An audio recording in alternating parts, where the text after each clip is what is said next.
አረኼ በልስቲ ሲኤች አይነበብም አረኼ ነው የሚባለው አረኼ ኻ ነው እንጂ ካ አይደለም ሲ አይነበብም አረኼ በለው ሲ አይነበብም አረኼ በለው እየነገርኩ ኤና አረኼ ኤና ሆሎጎስ ሄኖ ሆሎጎስ እሺ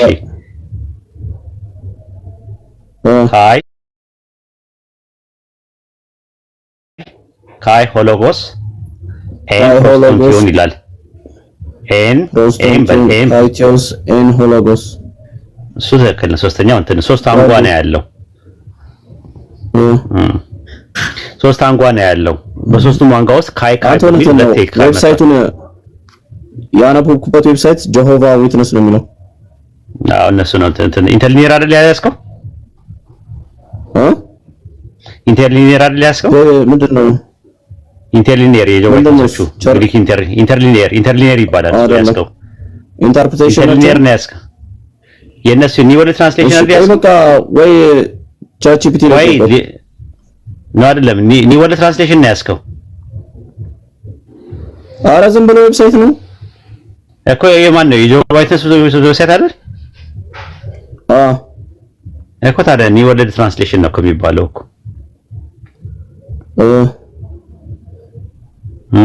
ትለኛለህ ምንድነው የምትፈልገው ዲስፕሌይ ማድረግ ይቻላል ኧረ በጣም ጀዝቤያለሁ ዛሬ ምንድነው ቡና ጠጣ እስቲ ልጋብዝ በኔ ወጪ አንተ መክፈት አትችልም እሺ ካይ ሀቢቢ እንትን ፎሎወርስ ትንሽ ስለሆነ ወይ ሐሰኑ ክፈትለታል ግሪክኛው ምንድነው የፈለገው ፖይንት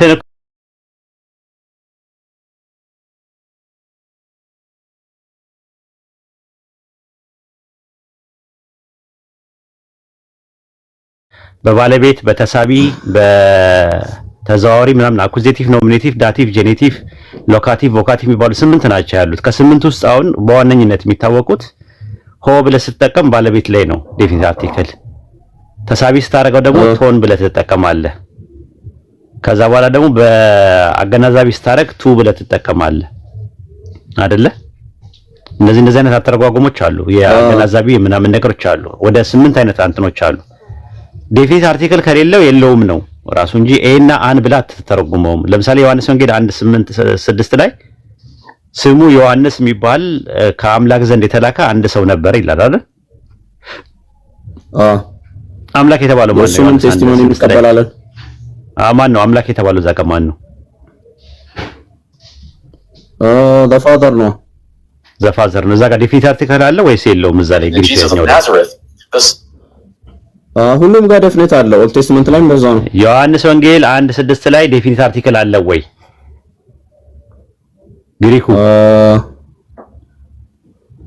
አለው የለውም ራሱ ማለት የለውም ዴፊኒት አርቲክል ሁለተኛ ቆሮንቶስ 4:4 ላይ ሰይጣን የዚህ ዓለም አምላክ ተብሏል አይደል ዴፊኒት አርቲክል አለ ወይስ የለውም እንትን እኮ ፓወር አይደል የሚያሳየው የለውም አለው እንጂ ሆሎጎስ ነው ሆቲዮስ ነው የሚለው ሁለተኛ ቆሮንቶስ 4:4 ላይ ሰይጣን አምላክ የተባለበት ላይ ዴፊኒት አርቲክል አለው አሁን የያው ምስክሮች ስተት እንድታቀው ነው የያው ምስክሮች አተረጓጓማቸው ዴፊኒት አርቲክል ያለው በአጠቃላይ ለአብ ዴፊኒት አርቲክል የሌለው ደግሞ ለፍጡራን ብለው ሁለት የከፈሉት ግን አያስኬዳቸውም ራሱ ማለት ነው ፊልጵስዩስ 3:17 ላይም ሆዳቸው አምላካቸው ነው ሲል ሆድ አምላክ ለተባለበት ቴዎስ ለሚለው ቃል የገባው ዴፊኒት አርቲክል አለ ሆቲዮስ ነው እንደዛ ኮረ ሰከንድ ጋድ ብዙ አለ ማለት ነው በሰከንድ ጋድ ምናምን ነገር የሚባል ነገር የለም አሁን በእነሱ ይችላል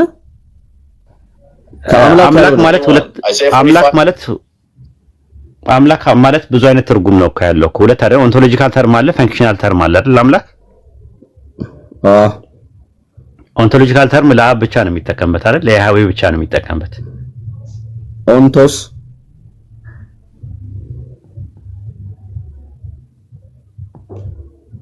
እየሰማሁ ነው ኦንቶስ ትላለህ እኮ ታወራለህ ከራስህ ጋር እሺ ዲያሎግ እያደረክ ሞኖሎግ ታደርጋለህ እያሰብኩ ነበር የሆነ ጊዜ ኦንቶሎጂካል ልዩነት ያላቸው ማር ለሚሉት ትሪኒቲውን ሲያስረዱ አይደለም እንደዛ አይደለም ያልኩ። ሶስት ልገመልህ አይደለም። አይ አምላክ ትሪኒቴሪያኖች ሲያስረዱ ኦንቶሎጂካል የሆነ ከፍ ዝቅነት የላቸውም ነው ነገር ይለዋል። እሱ ሰቦርዲኔሽን ላይ ነው። እኔ ስለ ሰቦርዲኔሽን አላወራሁም። ኦንቶሎጂካል ሰቦርዲኔሽን እና ፈንክሽናል ሰቦርዲኔሽን የሚባል ነገር አለ አይደል? እሱ ሌላ ነው። ፈንክሽናል ግብር አይደል? ግብር ነው ግን እሱ ሌላ ነው። ሌላ ነገር ነው። ተርም ነው። እሱ ነው የሚጠቀሙት ነው ስለ ኦንቶሎጂካል ተርሙን ለማስረዳት ነው እንጂ እንትራል እንደማውቀው ልነግርህ። እሺ በቃ ችግር የለውም። በቃ አባሮሽ እየተጫወትኩኝ ነው። አኩኩሉ እየተጫወትኩኝ ነው። አልነጋም ነክቷል። አይደለም ያልከኝ እኮ እያነበብኩት ስለሆነ ነው። የተለያየ ቦታ ነው የምትገባው። ከተከታየ ዝም ብዬ እንትን እያልኩ ነው። አሰልቺ ነው የሚሆነው ለአዳማጭም ለኛም አሰልቺ እንዳይሆን አንድ ቦታ ላይ አታተኩረን እኮ አገኘሁት እኮ ጆሮቦች ናቸው እንደዛ የሚፈስሩትና እኮ ኦንቶሎጂካል ሰቦርዲኔሽን እና አብለ ኦንቶሎጂካል እና ፈንክሽናል ሰቦርዲኔሽን ብለ ሌላ ቦታ ላይ ገባ። እኔ ደግሞ አምላክ የሚለው ቃል ሁለት አይነት ትርጉም አለው። ሰይጠየከው ቴዎስ የሚለው ቃል በባይብል ውስጥ ሁለት አይነት ትርጉም አለው። ኦንቶሎጂካል ተርም ሆኖ ይመጣል፣ ፈንክሽናል ተርም ሆኖ ይመጣል ነው ልለ የነበረው። እሱ ላብራራልን ነበረ። እንግዲህ ታባቱ ጦስና ጥንቡሳ ሲይዙ እረፍት አድርግበት፣ እረፍት አድርግበት። ታባቱ ትንሽ ቡና ጠጣ እስቲ በኔ ውጪ። ኡስታዝ አንተ ከመውጣት በፊት አንድ ጥያቄ ልጠይቀህ ኡስታዝ። እሺ ካይ እሺ ወንድ ሐቢቢ አብሽር። እሺ ኢንሻአላህ የንጽጽር ትምህርትም መማር ከፈለክ ያው ትምህርት በኡስታዙ ሄድ ይሰጣል። ቴሌግራም ግሩፕ እናስገባህና የበለጠ ያለህን ዕውቀት የበለጠ ማስፋትና ማጠንከርና ለዚህ ለንጽጽሩ ግብአት እንድታውለው እናደርጋለን ኢንሻአላህ። በውስጥ ኮንታክት አድርገኝ። አንድ ይቀርበት እኛ አንፈልግም እንደዚህ አይነት ሰው እንዲማር። ምክንያቱም ይሄ ከተማረ እኛንም ነው የሚያምታታን፣ ጭንቅላታችን ነው የሚያዞረው አይደል? ካይ ማሻአላህ አሪፍ ዕውቀት ስላለው እኛንም ያዞረናል ማለት ነው። እሺ ጥያቄን ስማኝ ይላል ይችላል። እሺ አይደለ? ዮሐንስ አንዳንድ ላይ ካይ አለ ካይ አለው። ዮሐንስ አንዳንድ ላይ ስንት ማንነት ነው ያለው? ፐርሰን ነው። ስንት ፐርሰን ነው ያለው? ያው ፐርሰን ማንነትን ስለሚወክል ሁለት ነው የሚሆነው። ወርድ ነው ሁለት ነው ያለው። ፐርሰን የለም እኮ እዛ ጋር ፐርሰን የለም። አንድ ፐርሰን ነው ያለው፣ አብ ነው ያለው። ግን ቃል የሚባለው ሎጎስ ነው። ለምሳሌ ፐርሰን ስትመለከተው ፐርሰን አይደለም፣ ያኔ ቃል ነው። ቃል ፐርሰን ነው እንዴ? እንዴት ሁለት ማንነት ይሆናል? አይደንቲፊኬሽን የሚያውቅ የራስን ሴፓሬሽን የሚያውቅ ዊል ያለው ነገር አይደለም አይደለም እዛ ጋር ያለው ማለት ነው። ለምሳሌ ሮሜ 9:9 ላይ ስትመለከተው ለርብቃም የተነገራት የተስፋ ቃል ይላል አይደል? የተስፋ ቃል የሚለው ሆሎጎስ ነው የሚለው አይደል? ግሪከኛው ሆሎጎስ ታዲያ እሱ ፐርሰን ነው ለርብቃ ሲነገራት የነበረው። ሎጎስ ማለት ዘ ዊዝደም ኦፍ ጋድ አይደል እንዴ? ባይብል ሊትሬቸር ነው አይደል? እሱ ሊትሬቸር ነው። ሎጎስ ማለት እንግዲህ ስፒች ማለት ነው አይደለ? ዮሐንስ ወንጌል 6:63 ላይ ይሄ የሚያስደንቅ ነገር ነው። እንደ ዊዝደም ኦፍ ጋድ አይደል የሚጠቀመው? ዮሐንስ ወንጌል አንዳንድ ላይ ያለው ስፒች አይደል እንዴ? በመጀመሪያ ቃል ነበረ ሲል የነበረው ቃል ከጥንት ጀምሮ በነበሩ ነቢያቶች ሲነገር የነበረ ቃል አለ። ምን የሚል ቃል ነበረ? ከጥንት ጀምሮ ሲነገር የነበረው ከመጀመሪያ ጀምሮ ሲነገር የነበረው ቃል ምን የሚል ቃል ነበር ሲነገር የነበረው? ስለ መሲሁ son of god ነው አይደለም።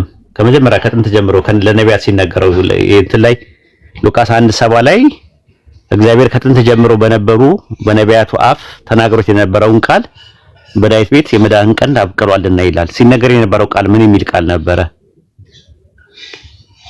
ምን ተነገረኛ እኮ መሲሁ ይመጣል የሚል ቃል ነበር አይደለ? ለምሳሌ 9:3-15 ላይ በአንተና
ሚክያስ ምዕራፍ 5 ቁጥር 2 ላይም እንደዛ ነው። አወጣጡ ከቀድሞ ጀምሮ የሆነ ገዢ ይወጣልኛልና አለ። ኦሪት ዘኍልቍ ምዕራፍ 24 ቁጥር 17 እና 18 ላይም እንደዛ ነው የሚናገረው። ምን ይላል? ከያዕቆብ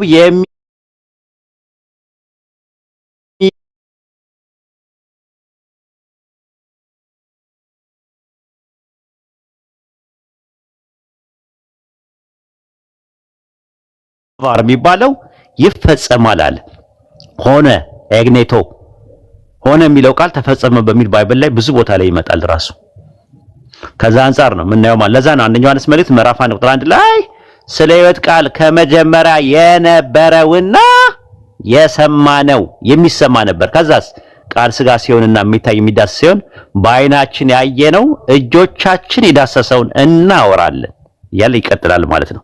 ለምሳሌ አንደኛ ቆሮንቶስ ምዕራፍ 10 ቁጥር 4 ላይ ይከተላቸው ከነበረ ከዚያ መንፈሳዊ አለት ጠጥተዋልና አለ። አለቱ ማን ነበር ይላል? ማን ነበር ይላል አለቱ? ካይ ዋሺ አልሰማኝም። አንደኛ ቆሮንቶስ ምዕራፍ 10 ቁጥር 4 ላይ ይከተላቸው ከነበረ ከዛ ከመንፈሳዊ አለት ጠጥተዋልና አለ። አለቱ ማን ነበር ይላል? ነበር ነው ጠይታል ማለት ነው አንተ ልጅ። አለቱ ማን ነበር ይላል? በእርሱ ሆነ ይላል። አንደኛ ቆሮንቶስ 8:4 ላይ ነገር ሁሉ በእርሱ በኩል የሆነ አንድ ጌታ ኢየሱስ አለን ይላል። ሁለተኛ ቆሮንቶስ 5:17 ላይ ማንም ቢሆን በክርስቶስ አዲስ ፍጥረት ነው፣ አሮጌው ነገር አልፏል፣ ሁሉ አዲስ ሆኗል አለ። ስለዚህ ሁሉ በእርሱ ሆነ አለ። በእርሱ ምን ሆነ ሲባል ሁሉ ነገር አዲስ ሆነ ነው። ግን ሁሉ የሚለው ቃል አንጻራዊ ነው፣ ፍጹማዊ አይደለም። ልክ ወደ አፍ የሚገባ ሁሉ ወደ ዳር ይወጣል ሲባል የሆነ ሰውነትም የሆነ ነገር አለ፣ ሁሉ ነገር አይደለም። ሉቃስ 2:1 ላይም እንደዛ ነው። በአውግስጦስ ቄሳር ዘመን ዓለም ሁሉ እንዲጻፍ ይላል። ግን ዓለም ሁሉ ነው የተጻፈው አይደለም። ሁሉ የሚለው ቃል አንጻራዊ ቃል ነው፣ ፍጹማዊ አይደለም። እና ከዛ አንጻር ማየት እንችላለን። ኢንሻአላህ ማታ እመጣለሁ። ልጁም ወጥቷል። ዮሐንስ አንዳንድን ስላወራው ደስ ብሎኝ ነው የገባሁት። ሰላም አለይኩም ወራህመቱላሂ ወበረካቱ። ወአለይኩም ሰላም ወራህመቱላሂ ወበረካቱ። አልቤን ሁላችሁም ሙስሊሞች ሰላም ነው። እንኳን ተመለስክልን። እንዴት ነህ? ሰላም እንላለን አልহামዱሊላህ። ለወጣ ስንመጣ ደግሞ ማለት ሰምቼ ኡስታዛችን ኡስታዝን ብቻ ነው። ሌሎቻችሁ በኋላ ሰላም እላችኋለሁ። ሰላም ልበለው ብዬ ነው። እንደኔውንክ ቁጭ ብላ ትነሳሽ ኡስታዝ ጀማል ኢንሻአላህ መርሐባ። ምናልባት እዚህ ያለ ሰዎች ማን ነው ማታ ኡስታዝ ዋሂድ ቤት ቀጠሯችን ፕሮግራማችን እንዳለ ነው። ኢንሻአላህ ቀደም ብላችሁ 30 ደቂቃ 40 ደቂቃ ቀደም ብላችሁ መገኘት አለባችሁ ቦታ ለመያዝ ኢንሻአላህ። ኡስታዛችን በቃ ኢፍጣር አድርገሽ እንዳደረገ ኢንሻአላህ አዳር ሙሉም ሊሆን ይችላል። በኋላ የት ነው? እዚህ ነው። እንደዛ አመረብኝ ባክሽ። አይ እመጣለሁ በኋላ ነው ያልኩት። አይዋ እሺ ኡስታዛችን መርሐባ።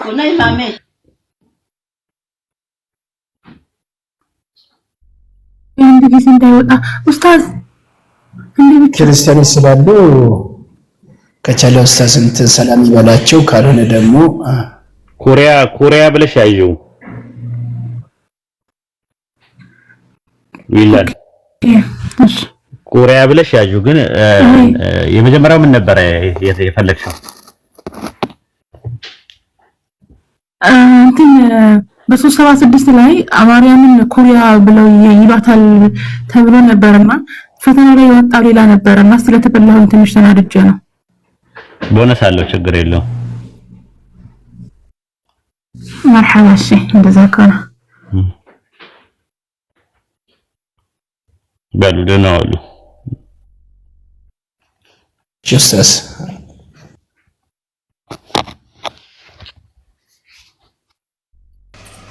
ገብርኤል ክርስቲያን ነህ አይደል?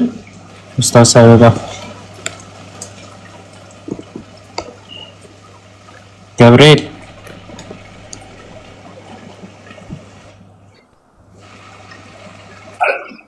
ፕሮፋይል ውስጥ ላይ ቁርአን አለው መሰለኝ።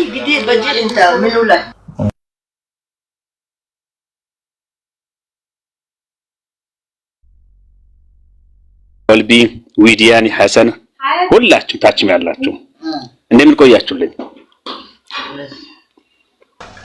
አልহামዱሊላህ ኡስታዝ ወአለይኩም ሰላም ነው። ደግዬ ናችሁ? እንደው በሽበሽ ነው መደድ ነው ስህተት ስለሚሰራ አውፍ ነው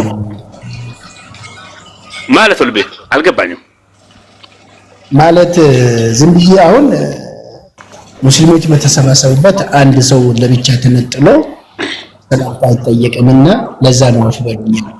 ኡስታዝን ሳይ አንተ ደግሞ ተው እንጂ ኧረ እባክህ አሁን ኡስታዝ ቁጭ ብሎ አሁን ሐሰንም ቢሆን ሰላም አለይኩም ኡስታዛችን፣ ከዛ በኋላ ሌሎቻችን ኡስታዝ ጀማል ምን ይባላል እንዴ ኡስታዝ ባለበት አሁን እማ ግልጽ ነው። ልክ ነው ያደረገው። ማናችንም ቢሆን እንደዛ ነው። እኔ እንደውም ካንተ ቢሳለሁ እኮ ሌሎቻችሁ በኋላ ሰላም ላለው ብዬ ሌሎቻችሁ ሰላም እስከምትመልሱን ድረስ የሱ እንዲያልፍን ብዬ እኮ ነው። አብሽር ችግር የለም።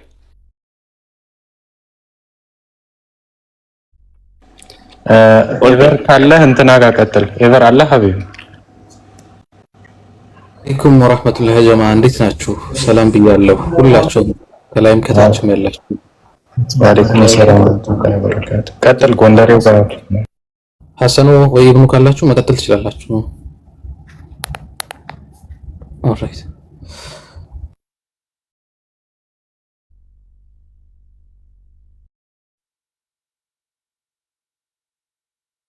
እሺ ጎንደሬው ሰላም ብያለሁ እንዴት ነህ?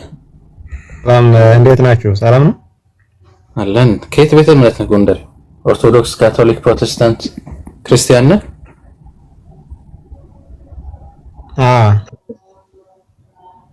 ከየት ቤተ እምነት ነህ? ኦርቶዶክስ። ኦኬ አሚር ወረሰ የለማ ዝም ብዬ ራሴን ጥያቄ ልጠይቀው። ጥያቄ ጀምርና እንለጥፋለን ከዛ በኋላ። ኦኬ እሺ እኔ ከስቅለት ጋር እስኪ አንዳንድ ነገሮችን ልጠይቅህ ታውቃለህ ብዬ ተስፋ አደርጋለሁና በክርስትና እምነት አንድ መታመኑት ነገር አለ ከስቅለት ጋር ተያይዞ እሱ ምንድነው? ከገነት ጋር ተያይዞ ያለው ሐሳቤ ነው። ምንድነው የምትሉት? አዳም ኃጢአት ከሰራ በኋላ ከገነት እንደተባረረና ገነትም የእሳት ነበልባል ሰይፍ በያዙ በኪሩቤል መላእክቶች እግዚአብሔር እንደዘጋውና አዳምም እንደተባረረ ነው የምታስተምሩት። ያ ገነት ተከፍቷል ብላችሁ የምታስቡት ኢየሱስ መጥቶ መስቀል ላይ ከተሰቀለና ከሞተ በኋላ ነው። እሱም ወደ ሲኦል ወርዶ በሲኦል ያሉትን ነፍሳቶች እንዳዳነ የምታስተምሩትና የኔ ጥያቄ እዚህ ላይ ነው። የኢየሱስ ስቅለት ገነትን ለማስከፈት ነው ማለት ብዙ ምክንያቶች አሉ፣ ግን ገነትን ማስከፈት ነው ብለህ ታምናለህ ጎንደሬ? የተዘጋውን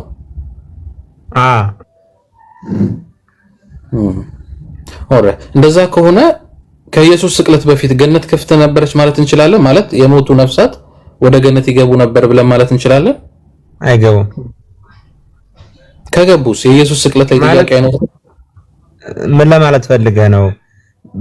ክርስቶስ ከመሰቀሉ በፊት የነበሩት ገነት ይገቡ ነበር ነው ወይስ አሁን ገብተዋል ለማለት ነው? ወይስ የዛኔ በነበረው ለማለት ፈልገህ? አይ ከሱ ስቅለት በፊት ለምሳሌ በኦሪት ጊዜ በብሉይ ኪዳን ጊዜ የነበሩ ጻድቃን ሰዎች አሉ። ኦሬት በሞቱ ጊዜ ገነት አይገቡም ነው አይደል? አንተ ሐሳቤ ለምን ገነት ዝግ ሆናለች ነው?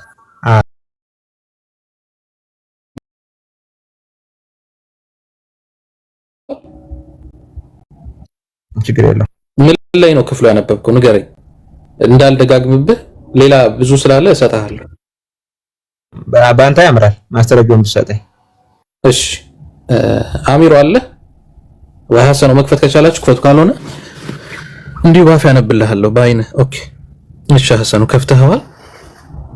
ክፈትልኝ። ቀዳማዊ መቃብያን ክፈትልኝና ምዕራፍ 3 ከቁጥር 38 ላይ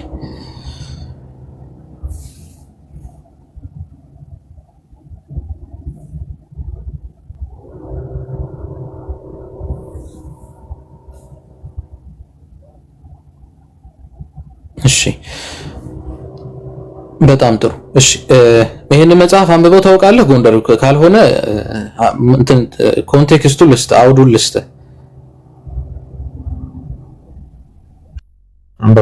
በጣም ጥሩ። እሺ ይሄ መጽሐፍ የሚያትተው አውዱ የሶስቱ የመቃብያን ልጆች ታሪክ ነው። አንብበው አንተ ሄደ ጊዜ ሲኖርህ። ጸሩጻዳን የተባለ ንጉስ አለና ያው ጣዖት አምላኪ ነው። እነሱ ደግሞ በእግዚአብሔር ያምኑ ነበርና ጣዖት አምላኪያን ካልሆናችሁ በሚል አስጨንቋቸው ነበርና በመጨረሻም በእሳት ተቃጥለው እንዲሞቱ ነው ያደረገው። እና ከሞቱ በኋላ ያለውን ሂደት ነው አሁን ማነብልህ። እሺ ቁጥር 37 ላይ እንደዚህ ይላል። ተቀብለውም በእሳት ጉድጓድ ይጥሏቸው ዘንድ አዘዘ። ብላቴኖቹም ንጉሱ እንዳዘዛቸው አደረጉ። እነዚህም የከበሩ ሰዎች ወደ እሳቱ በገቡ ጊዜ ነፍሳቸውን ለእግዚአብሔር ሰጡ። መላእክትን የጣሏቸውን ሰዎች ሲያዩ ተቀብለው ነፍሳቸውን ይስሐቅና አብርሃም ያዕቆብ ወዳሉበት ተድላ ደስታ ወደሚገኝበት ወደ ገነት ወሰዷቸው ይላል። እዚህ ጋር እንደምታየው እነዛ 3 የመቃብያን ልጆች እና 2 ደግሞ የንጉሱም አይ ቲንክ ጠባቂዎች አሉ፣ 5 ናቸው። ኤኒዌይስ ችግር የለውም። እሱ ከሞቱ በኋላ ነፍሳቸው ወደ ገነት እንደተወሰደች በዛም ይስሐቅ አብርሃም እንደሚገኙ መጽሐፈ መቃብያን እየነገረን ነው። ስለዚህ እኔ ጥያቄ አሁን ገነት ዝግ ከሆነች እነዚህ ነፍሳቶች እንዴት ገነት ገቡ?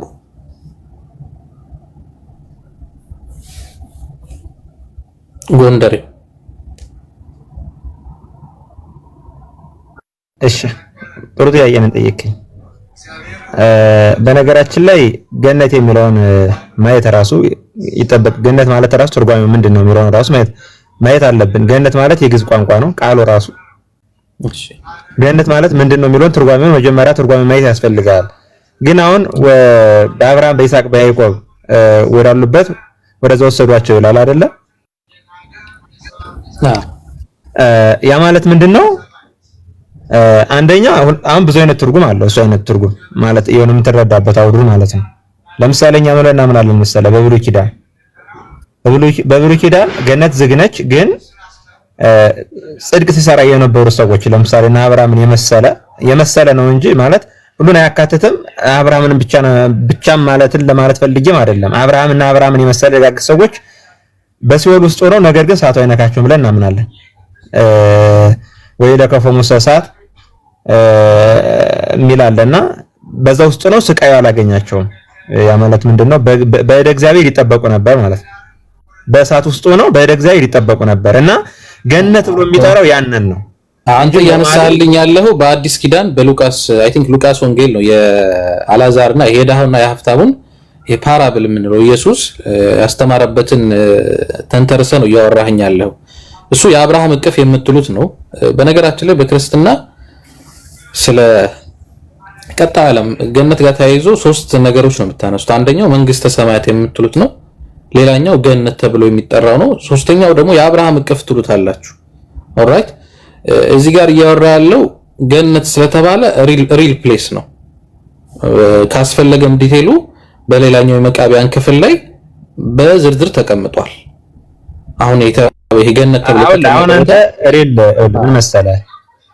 አንደኛ መጽሐፍ ቅዱስን የምንረዳው ወይም ደግሞ የምንተረጉምበት መንገድ የራሳችን የሆነ አረዳድ አለ አይደለ? ለምሳሌ ብድግ ብላ አንድ መጽሐፍ አይ እንደዚህ ነው ማለት አትችልም።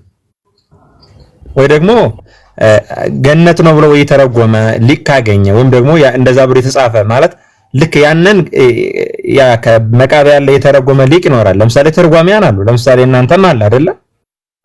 ለምሳሌ ቁርአን ተርጉማን አይደለ? ልክ እንደዚህ የተረጎመ ሊቅ ካመጣህልኝ ይቀበላል። ግን እንደዛ ማለት የለም። አሁን ብዙ ጊዜ ገነት ብሎ የሚጠራው በብሉይ ኪዳን የነበረው ምንድነው ብትለኝ በእደ እግዚአብሔር መጠበቃቸውን ነው። ያንም ደግሞ ብለይ ማለት ወይ እንዳስጨርሰኝና ተገሳጣለች ችግር የለም። አሁን ቅድም አንተ ምን አልከው? ለምሳሌ ቅድም ያልከው አንተ ሉቃስ ላይ ያደረሰ የአብርሃምና የአላዛር ራሱ ያስረዳል ነው። ገብቷል አይደል? አሁን በዛ ሰዓት አብርሃም ያለ በሲኦል ውስጥ ነው፣ ትይዩ ናቸው። ነገር ግን በሲኦል ውስጥ ሆኖ ግን ሰዓቱ ግን አይነካውም ነበር። እዛ ጋር ላይ አሁን ቅድም ያነሳው ታሪክ ራሱ ይመታል። ግን ደግሞ ጥበብ ላይ ይመስለኛል ልሰጣለሁ። ነፍሱም ስለ ጻድቃን ወሰደ እግዚአብሔር ይላል። የጻድቃን ነፍስ በእግዚአብሔር እጅ ናቸው ብሎ ይናገራል። እዛ ጋር ላይ ጥበብ ይመስለኛል ባልሳሳትና እና እዛ ጋር ላይ አላውኛ እና ምን ለማለት ፈልጌ መሰለ በብሉይ ኪዳን ነፍሳት በእደ እግዚአብሔር መጠበቃቸውን ሳይ ነው ገነት ገቡ የሚለው እንጂ ገነት ራሱ አልገቡም ለማለት ፈልጌ ነው። እኔ ደግሞ ገነት ነው የገቡት ብዬ ማስረጃ ስላለሁ በነገራችን ላይ ይሄ ካላሳመን ሁሉ ማለት ነው አዳምና ሔዋን የነበሩበት ገነት ውስጥ የገባ ሰው ደግሞ አመጣልሃለሁ ስሙን ጠቅሶ የኤዶም ገነት ብሎ ያስቀምጠዋል እሱን ከፈለክ አመጣልሃለሁ ችግር የለው ነገር ግን ይሄ ራሱ በጣም ግልጽ የሆነ ስለሆነ በዚሁም መረዳት የምንችለው በጣም ቀላል የሆነ ጥቅስ ነው ያመጣውልህ ከፈለክ ደግሞ አልኩ ሐሰኑ 6:2 ክፈትለት መቃቢያን አሁን ቀዳማዊ ላይ 6:2ን ክፈትለትና እዛ ላይ ደግሞ አብርሃም ይስሐቅ ያዕቆብ የተባሉት ያሉበት ቦታ ምን እንደሚመስል በዝርዝር አስቀምጦታል አሁን አንተ እንደምትለው ይሄ በሲኦል የሚባለው ይሄ I think በሂብሩ ሲኦል ነው የሚሉት መሰለኝ የመቃብር ቦታ ተብሎ